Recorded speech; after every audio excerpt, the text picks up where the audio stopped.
Look at that shit. Are you seeing that? It's like going right through it. Yeah. It's not my fault, bitch. I'm pulling your leg, fuck boy. So would you pull something else? I mean, what?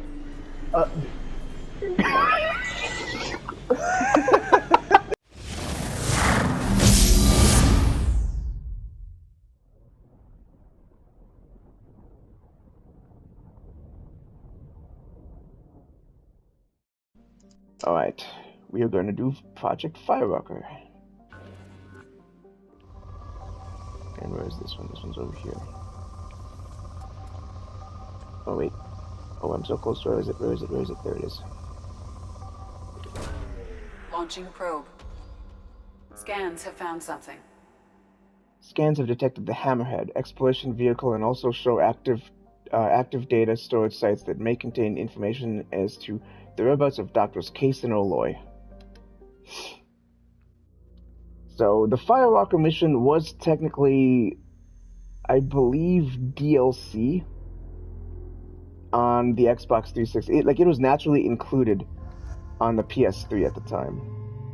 And fuck you, Jacob. You've got such a useless power. 100. Okay, not able to do anything. You know what? I'm gonna actually change up my. Considering I don't need that shit anymore. I like the AUG projector.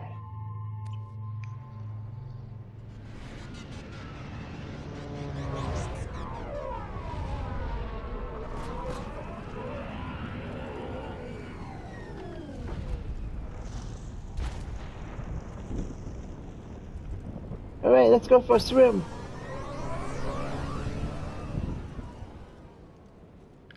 I don't think the ship is safe. We've run into the geth far too often. I'm going to stay at the next site with Dr. Aloy. I think we'll be safer there. That's cute. Okay, so I'm curious, Jeremy. So when I play Mass Effect, I like to map specific powers to specific buttons. Do you do the same thing? I do. And because I'll like when I'm Sentinel, I'll map R1 for overload and then L1 for throw. And then obviously I'll do triangle for Welcome to the M44 Hammerhead tech infantry armor. Fighting vehicle. Unfortunately, because we are in the Hammerhead, I can't actually show you what I usually do. But when we get to another stopping or another on-foot mission, I can.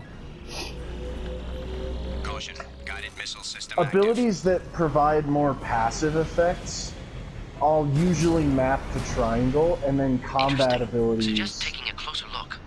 I'll map to R1 and L1, and like very specific abilities will get mapped to R1 versus the very specific abilities getting mapped to L1. Obstruction detected.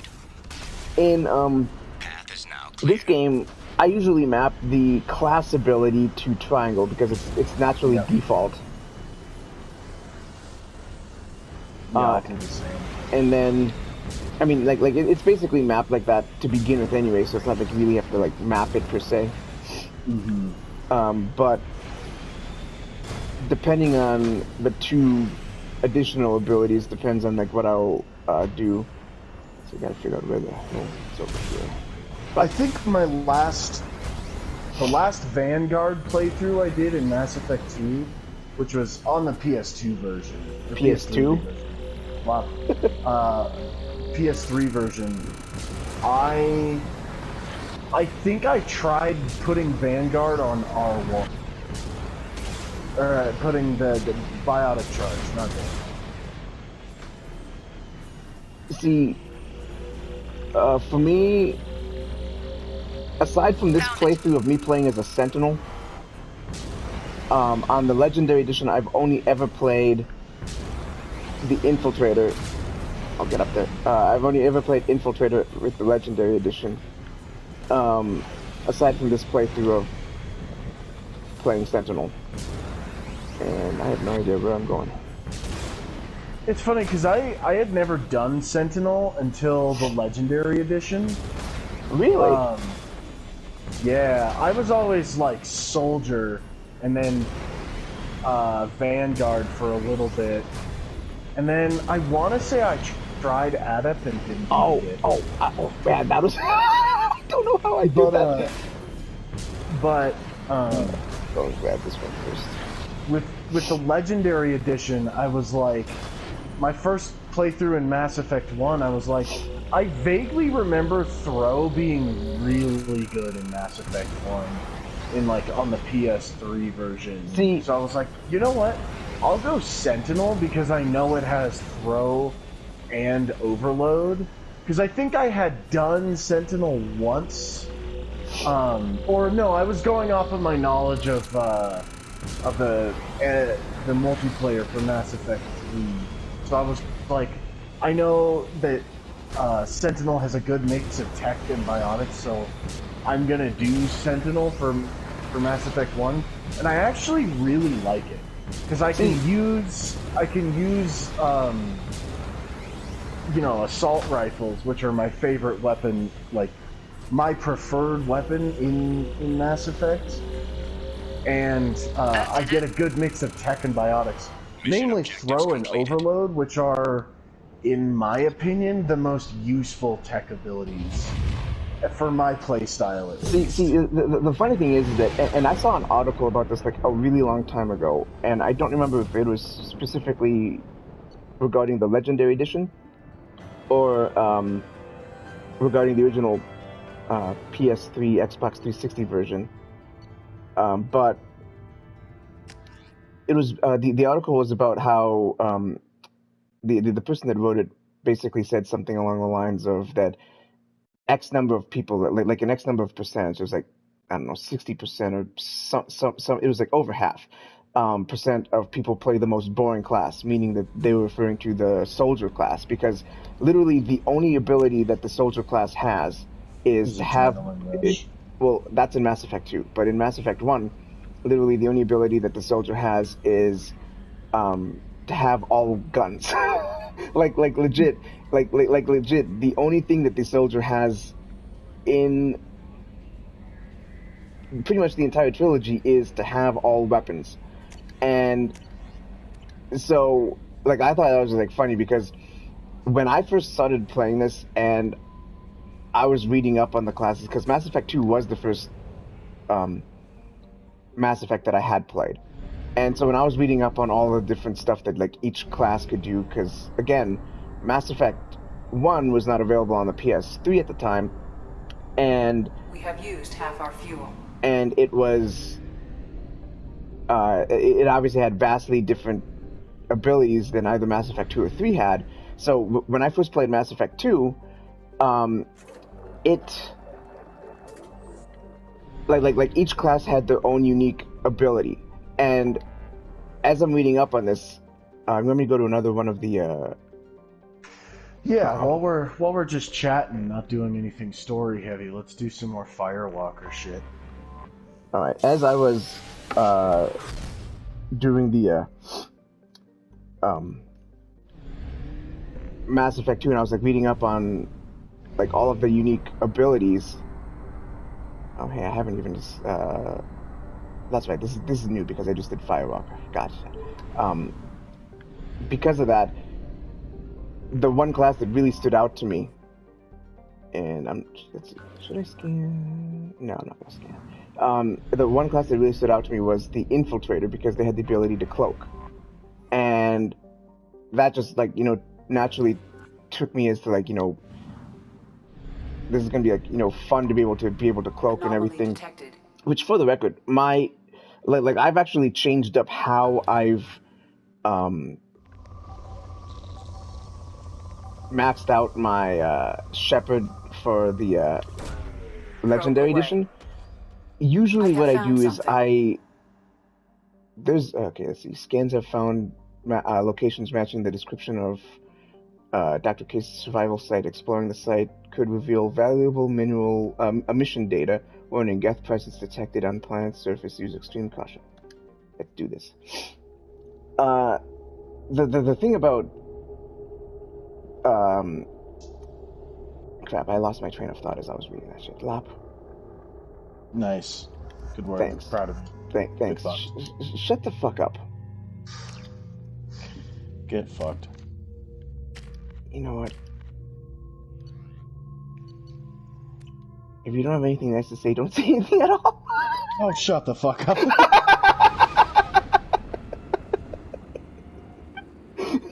Oh, this one. This is... I think this is my least favorite Firewalker mission. It's my least favorite to do on harder difficulties. Because Scanning for mission objectives. you kind of have to, like, play the peekaboo game. Mission objectives located. So that the hammerhead doesn't get shredded.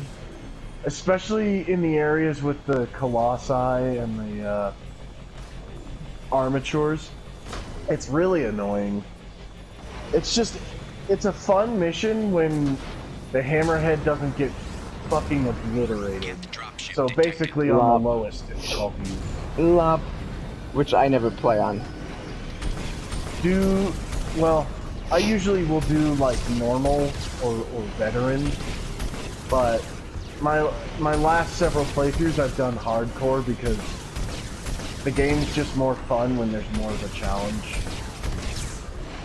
And I actually have to like... The reason that I like to play on harder difficulties when I own a game is because if I'm paying $60 for the game, I don't want to beat it in like a day. And that's going to be like a waste of $60, which is why if I own the game, then I will play it on like the harder difficulties. Just because it takes longer. If for instance somebody shares their copy of something with like a copy of a game for me and there's no difficulty related trophy, then yeah, I'll play it on a lower difficulty just because I'm gonna like, you know, blitz through it. Getting back to the whole thing about the class ability, like I said, being able to cloak was what drew me into the infiltrator class, and in addition to what to drawing me into that infiltrator class, my current setup that I have for my existing Shepherd in the Legendary Edition, I actually changed it up a little bit. Usually, what I do when I'm playing through the game is that I max out everything. So because like you have just enough abilities in available to you to be able to max out like that destroyer. Well, I thought I was hitting it a lot. No. Usually the Colossus, but not the destroyer. Well, yeah, but the Colossus is a good thing to hit, but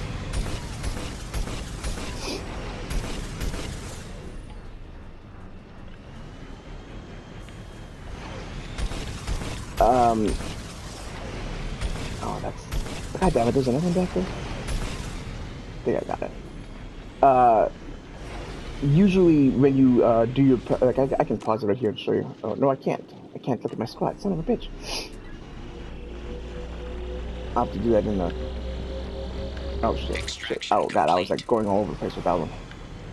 That's another thing that annoys me is the mineral extraction, well, the extraction mechanic, because it like bounces you all around and it's just kind of annoying.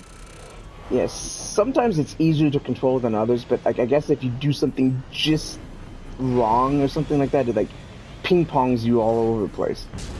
Yeah. But yeah, the thing about leveling up in this game is that you can max out like all of your abilities with the exception of like I think it's like 1 or 2, and that's before you end up unlocking the bonus ability once you actually beat the game. And so because of that, I used to, when I used to play, I would like max out like all the stuff that I could. And now what I ended up doing this game was instead of maxing out all of my abilities, keep in mind that I'm an infiltrator with my primary character. My infiltrator only has 2 points into cloak, as opposed to like maxing it out at 4 points. And like once I get in, I'll actually show you what I ended up doing with my infiltrator, which is actually more unique than I had actually done before. Because like I said, I usually max everything out so that I get like that evolution ability. Okay, hold up. Turn around. Okay, that debris pile that's just to the right of the screen, or just on the right of the screen. The one right next to you, to the right. There's something under there. Oh, okay, never mind. I saw that yellow and I thought that was... It's a light. It's actually a nice little touch. I don't know if any lights in whatever this whole debris field is from would have any power unless they were connected to a power core. That does not look like it was connected to a power core. That little debris. Wow.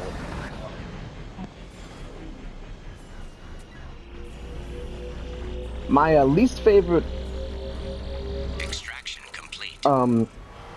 One of the artifacts to discover is naturally number 5 out of 5, because that's when there's like a shit ton of enemies that you have to deal with. Yeah, there's like 3 Geth Colossus too. Yeah, and so I absolutely hate the last one just because of that. And it's not like you can actually start with the last one, because it means literally just speedrunning to get to it, at which point you could potentially die in the process. So you literally have to go through all of the previous ones first.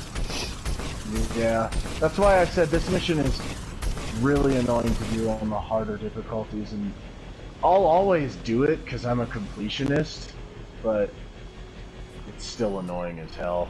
The one thing, so here's a debate that I think would be a nice little debate for people that have actually played both Mass Effect 1 and Mass Effect 2. And we had this debate when we were playing through Mass Effect 1. But which vehicle do you prefer? The Mako from Mass Effect 1 or the Hammerhead from Mass Effect 2?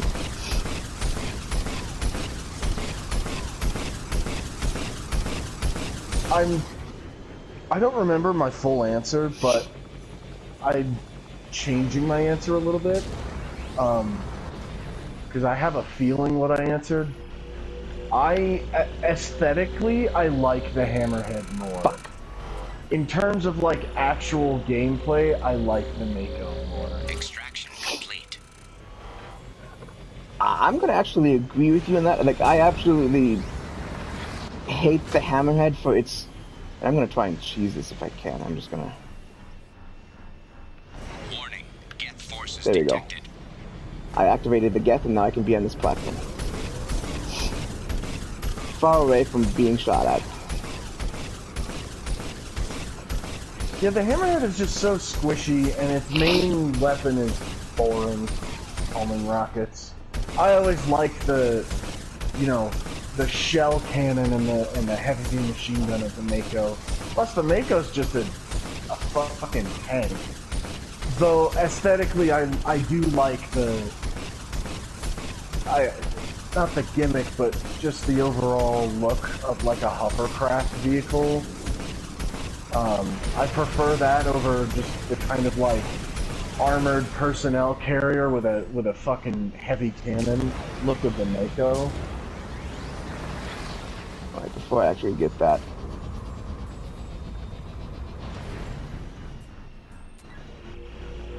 Yes.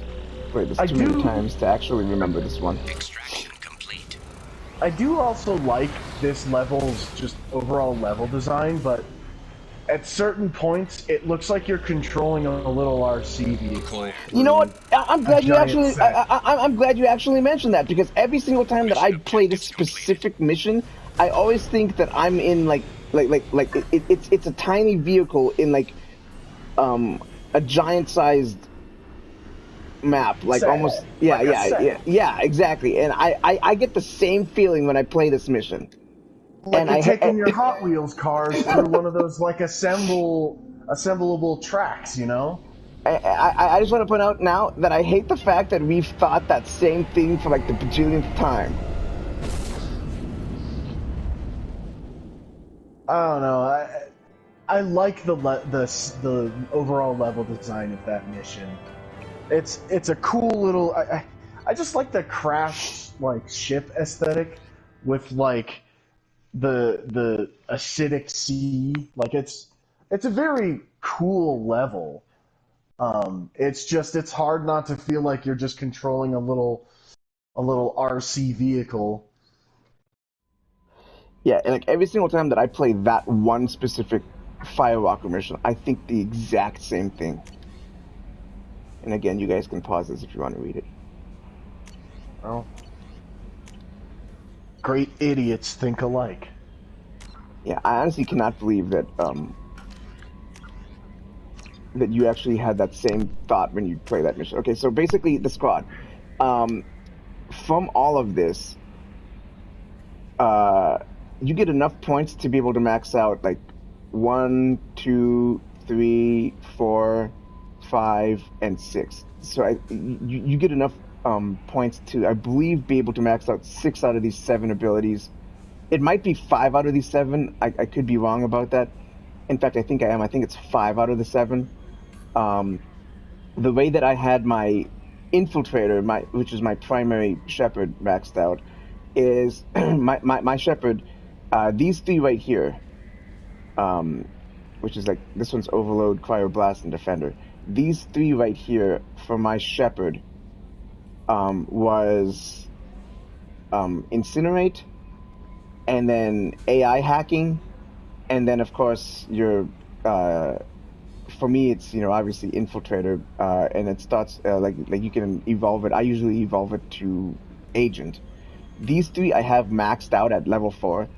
This next one up here, which was the Cloaking, I have only at 2. And then these 2 ones up here, one of them is Disruptor ammo, and the other one is Cryo ammo. I have both of them at 3. And the one down here, which is your bonus power that you can actually unlock if you've beaten the game, this one is Armor Piercing ammo, which I have at 3 as well. So I literally have 3 ammo abilities at 3. And then my class ability, of all things, my class ability is only at 2. And the reason for that is that I realized that I don't really use my class ability as frequently as I need it to be at level 4, because it's only like a half second longer when you have it like maxed out. In Mass Effect 2, the cloaking isn't as useful as it becomes in Mass Effect 3. Shut up, Edie.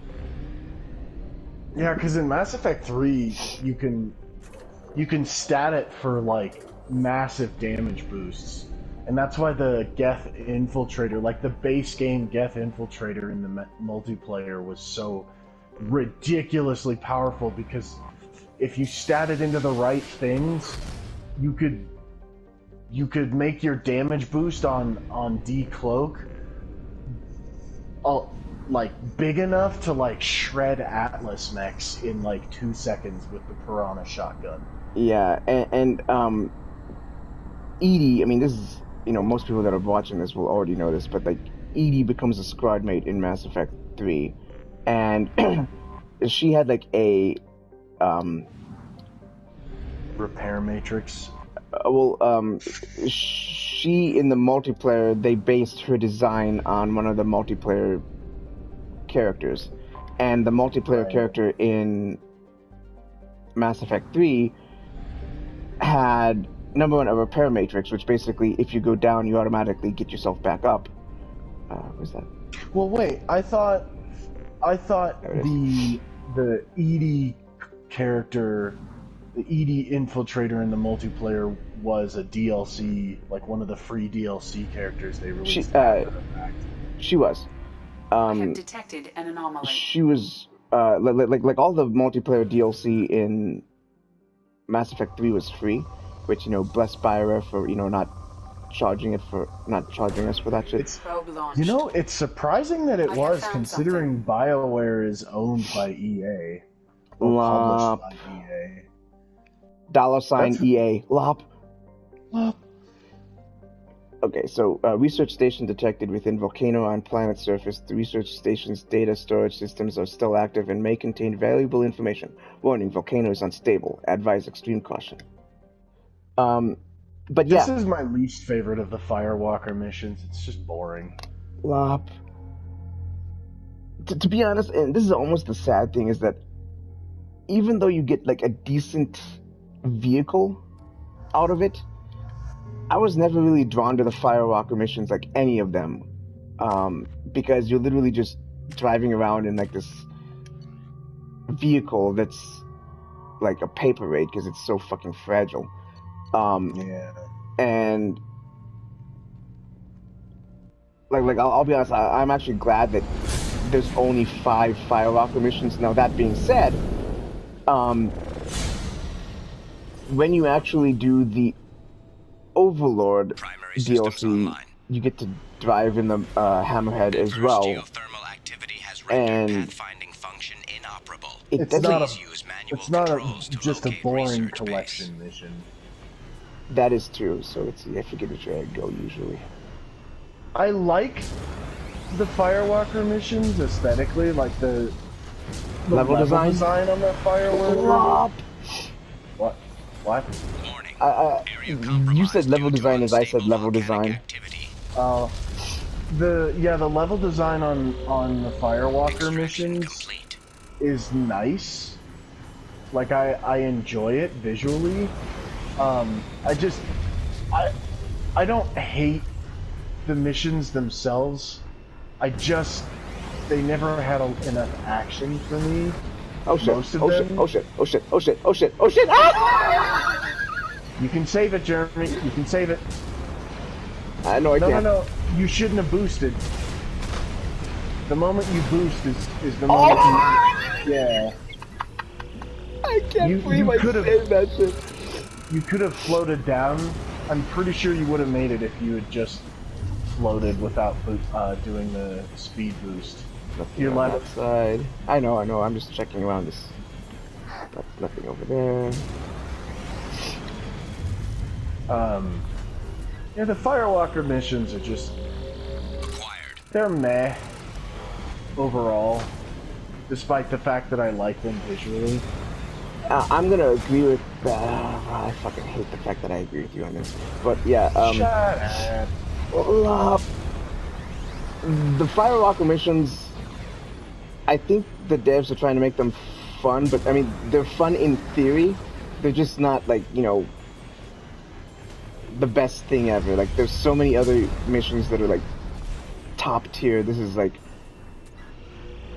I won't say like, bottom tier. It's like maybe low, middle tier. Lop. Lop. I'll hop over to this. I'll hop over to this. Let's see. Can I make that jump? That is the question.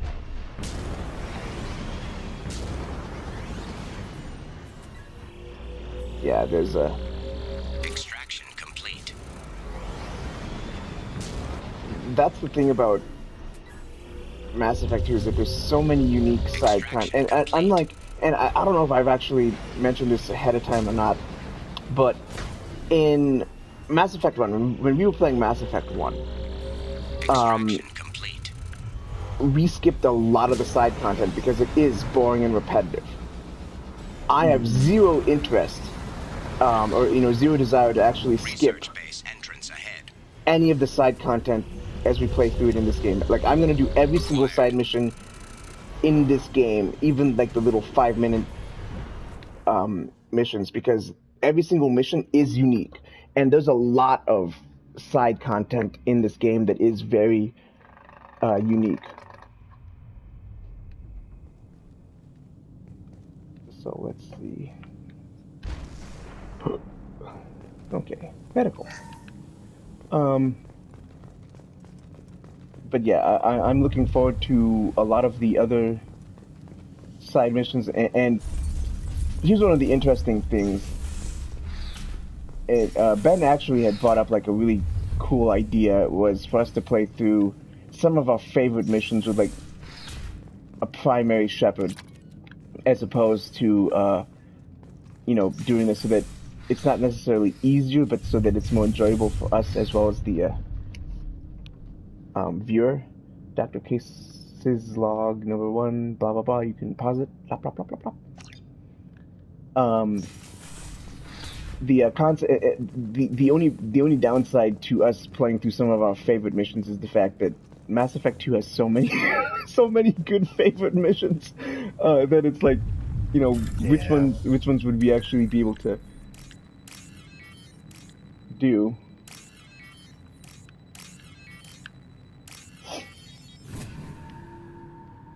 For the record, that little mini game, it's kind of like, you know, you're supposed to like flip one over and see which one it is and do stuff. But when you've played the game long enough, you kind of know which ones go together. Yeah, you can get a feel for which ones are going to connect just by looking at their placement. That's how I do it. So Dr. Case's log 2, again, pause if you want to read it. It got to the point on the PS3, because I'd played the game so much, where I had memorized every circuit board layout. So anytime I got into those little mini games, I would just go boom, boom, boom, boom. Dr. Aloy and I agree that this must remain secret at all costs. Even now, I will still, because I'm like obsessive, compulsive, whatever you want to call it. I still tend to get like a little bit OCD. Yeah, that's it. Like I would still get like a little bit nervous if I'm getting the correct one or not. So after I've done like one or two, then I know immediately that the other two, what the other two ones are connected. Activation of research-based power grid has triggered additional volcanic instability. Enter cool music. Recommend immediate departure. Come on, we need to leave. Wait, I'm not hearing the cool music. Yeah, sometimes the audio glitches in this game are a little annoying. Oh wait, now I'm hearing the cool music. I'm not hearing it. I can barely hear it.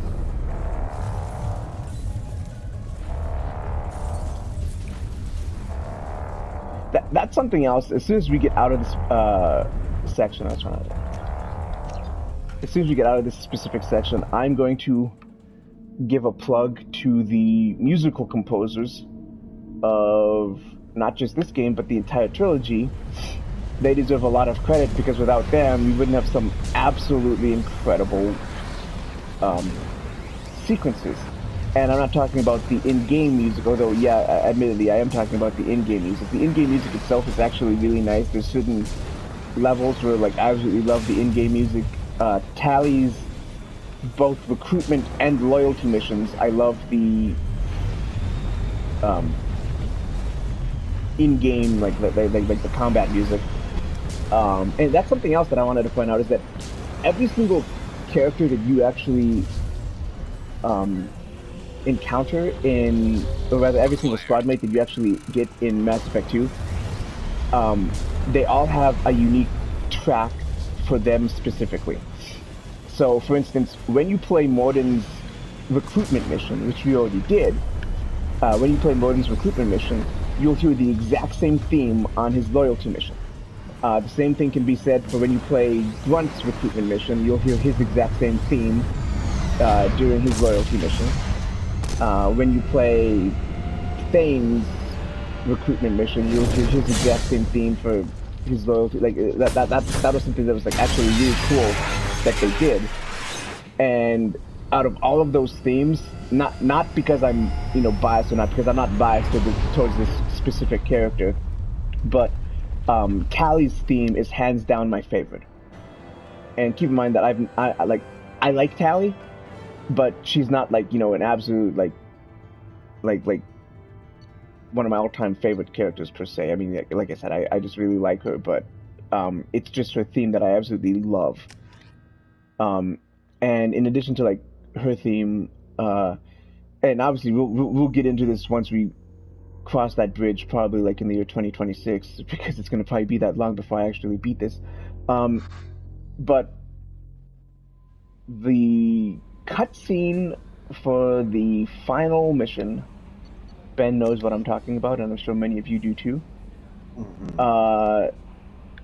So again, you can read this if you want.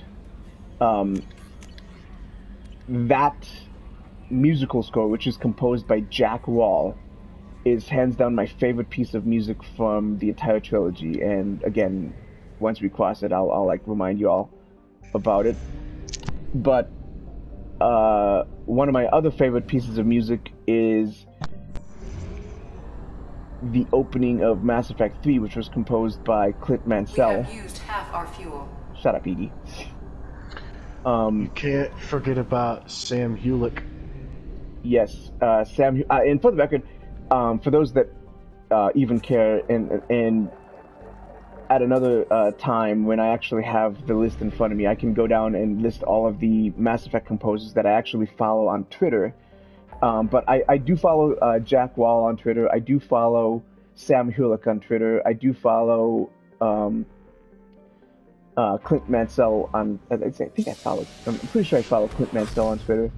I do follow both Chris Velasco and Sasha Dickiesian. I hope I'm pronouncing that name correctly. On Twitter as well. Sasha is actually very active on Twitter, and he tends to interact with his fans quite a bit. But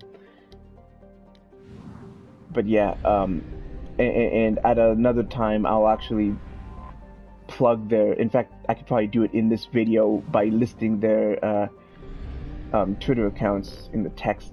Like, that's actually not a bad idea to do. But yeah, I absolutely love the music. Like, if you love the music from this series, like, definitely go and support them, because we wouldn't have like such epic stuff without their contribution. They literally are one of the key components to this, to what makes this series so good. Detected. And there's like, you know, some other composers that I'm like completely skipping on. I'll like list the entire list of them and Launching probe. post it. Scans have found something. Okay, Prothean artifacts detected on planet surface. Artifact site is protected by a powerful energy barrier. Scans detect muted mechanical signatures consistent with hidden automated defenses. So this is actually probably one of my least favorite ones. This is supposed to be the last one that you're supposed to do, because this is literally the end game one, and they I guess they give it to you ahead of time, because that volcano mission that we just did unlocks this one. And so yeah, I'll do this one now, but I don't know. I don't really like this mission because of the fact that you have to go up against those defense turret things. I mean, they're not difficult; they're just annoying. Yeah, the defense turrets in the Hammerhead missions are annoying. I mean, again, you know, they don't have lock-on missiles when they fire at you, so it makes it easy to dodge. It's just that they're annoying. There's no way around to say that, but they're just annoying. This one is actually my favorite of the Firewalker missions. Kinetic barrier strength beyond conventional weapon capability. Recommend disabling power sources. Oh wait, come over here, you.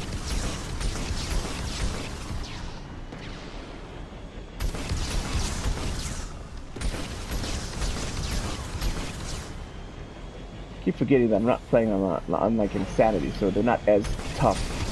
I mean, they were never tough to begin with. They're all like bitches, but it takes a little bit more shots to actually take them out on Insanity.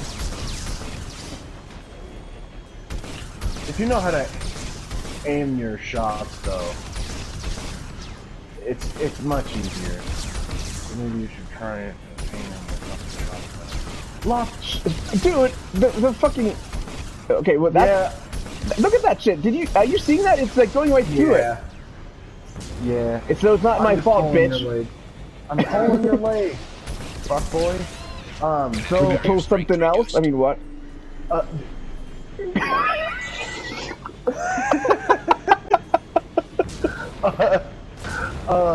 Oh wait, there's something up there.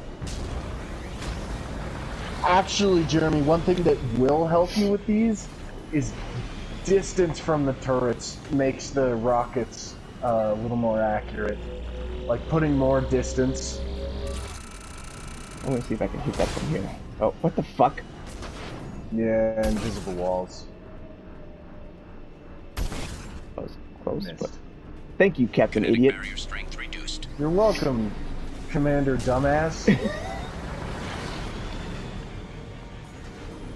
Put some distance between you and the turrets. The rockets will be more accurate, theoretically.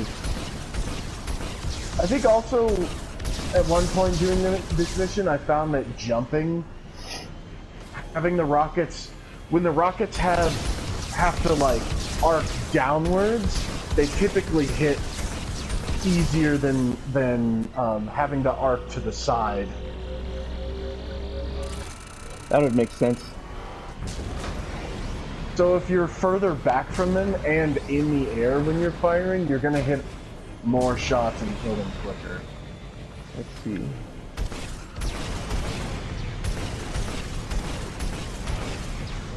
Lock.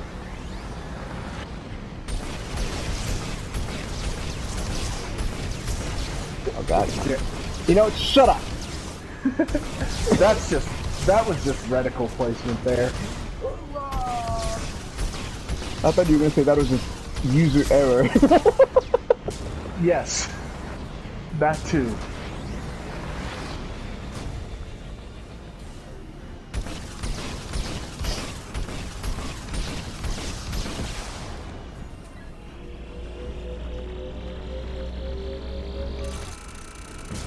Alright, 345, fuck that shit. For the record, you can actually ram into these things, but it damages the hammerhead as well. Yeah. Like, boom, oh wait, I already killed it, so that didn't work. Is there one down there? There is. Kinetic barrier Thank strength you. reduced. I know you're here. Where are you? Okay, you don't want to fucking pop out? Fine. Kinetic barrier strength reduced. Kinetic barrier deactivated. Path is clear.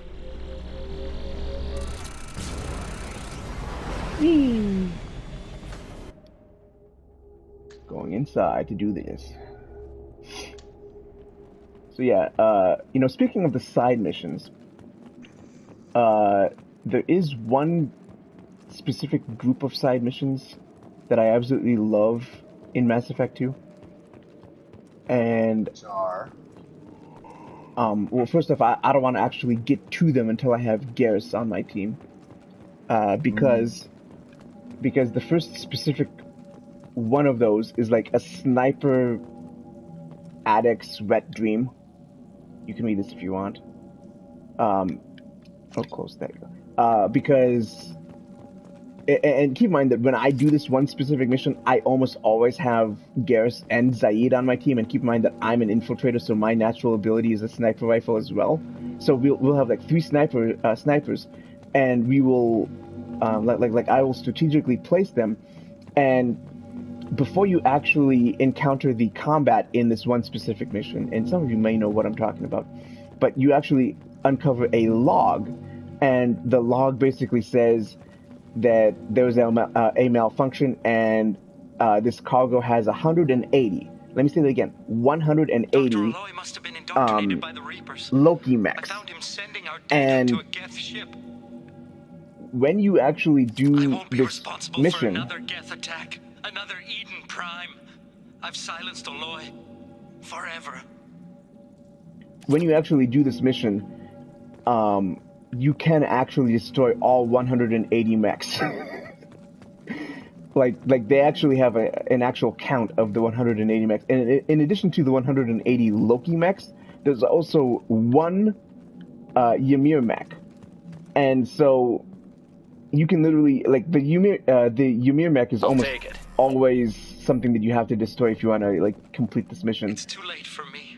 The 180 They're still in Loki my mechs head, you can stealing my pretty thoughts. much I can't keep them out. skip I've got no choice but to destroy this if you don't relic really want to fight and all of them. myself.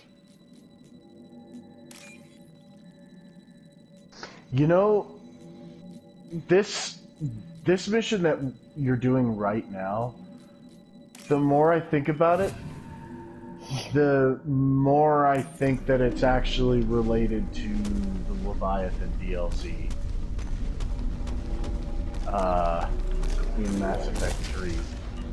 And I can't exactly get into like why without spoiling some things, but Jeremy, I'm sure you know what I mean. Because look at that thing. You remember, right? You talking about the water planet? The relic. Look at the relic. And also, if you listen to the audio logs, again, I don't really want to spoil anything because the Leviathan DLC is like my favorite DLC in the entire trilogy. Blasphemous. It should be Citadel. Flop. Well, the Citadel is a fun, really fun, like fan servicey DLC.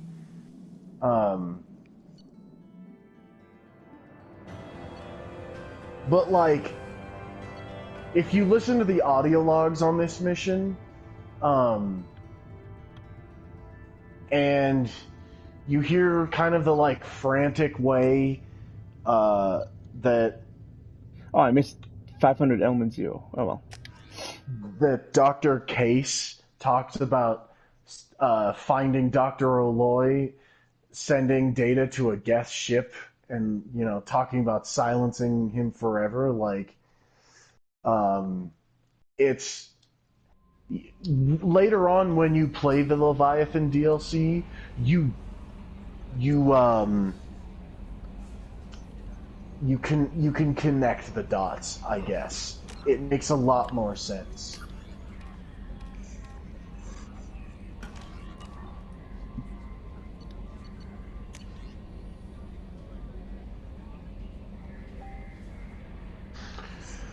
Alright, so I don't know. I love the Leviathan DLC, and I hadn't realized until today that I'm pretty sure that specific little side mission that we just did is foreshadowing for it. alright, so let's see. We got this. I'll go ahead and do that last Firewalker mission. And I actually, as weird as this might sound, as simplistic as this last Firewalker mission is, I like it just because it's a snowy planet. So I haven't yeah, I know which one you're about to do. Yeah. I mean, it's a pretty fast mission to do. Again, this mission's only going to take like a couple minutes to complete. It doesn't take a whole lot of time to actually get through. Are you over here?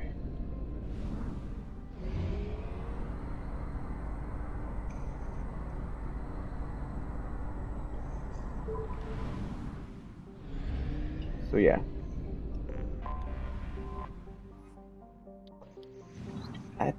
Get that, and then we do this. Trigestis. Detected an anomaly. Actually a pretty cool planet name. Probe away. Scans have found something. Planetary scans detect signals from sensory pods left on the planet's surface. These pods may contain valuable data warning surface temperatures are extremely low. Advise keeping hammerhead exposure to the cold at an absolute minimum. So, like I said, I like this planet just because it is a snowy planet. It actually does, in theory, remind me of Noveria from Mass Effect 1, because that mission was like an ice planet as well.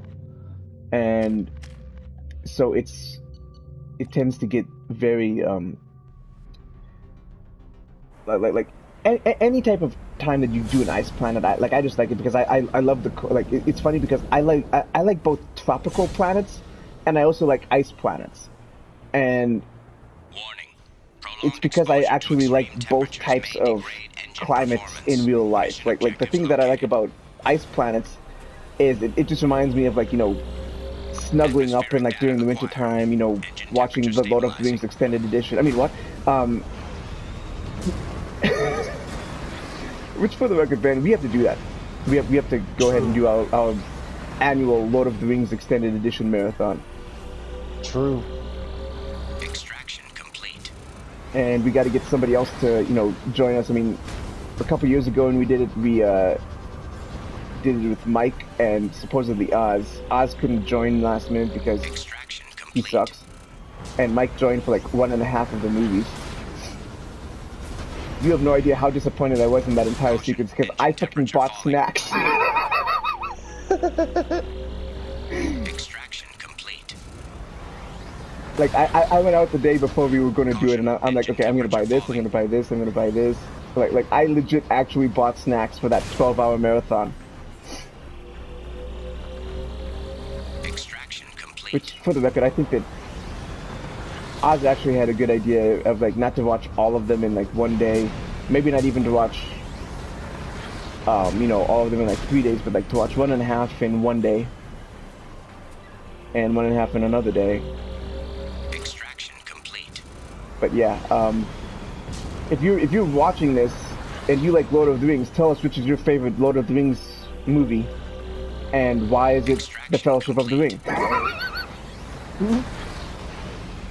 Ben will disagree with that. Ben's favorite is The Return of the King, which is there was a meme a while ago, like a poll that was basically like, which is your favorite, and The Lord of the Rings, The Fellowship of the Ring had 33% of the votes.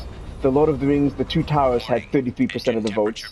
And The Lord of the Rings, The Return of the King had 33% of the votes. And it basically showed Thanos balancing the knife.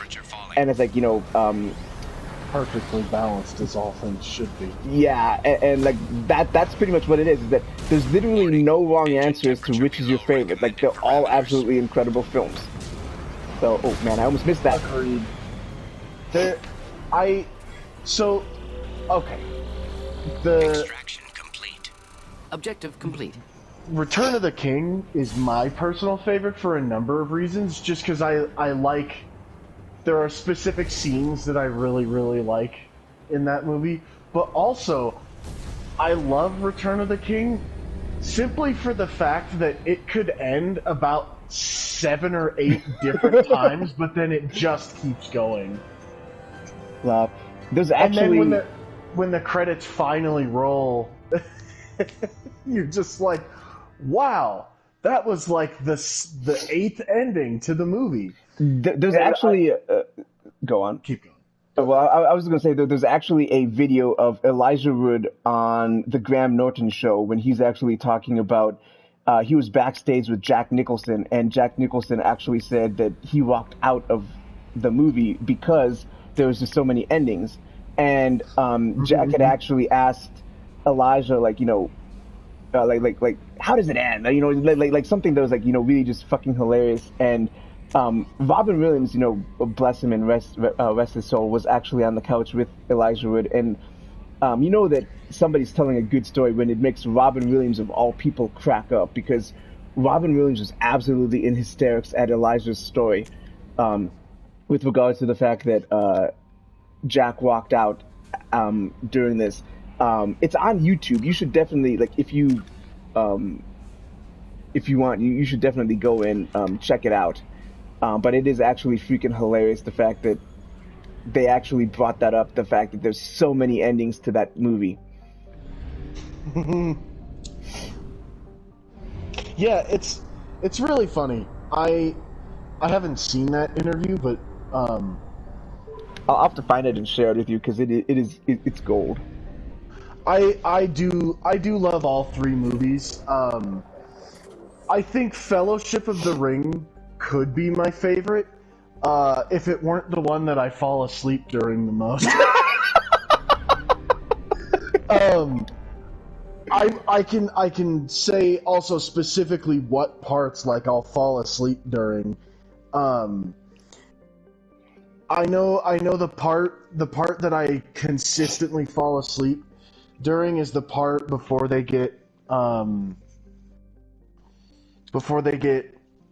ambushed on that, like, plateau. The part leading up to that, and then sometimes I'll fall asleep leading up to you were my brother, my king. You fall asleep during that? No, the part leading up to that, I've dozed off like right before that whole sequence. Anyway, well, before I continue, go ahead and let's do one more. Let's do one story mission. Well, where would you like me to go? Well, I'm working on that. Go ahead and recruit the warlord. Alrighty then.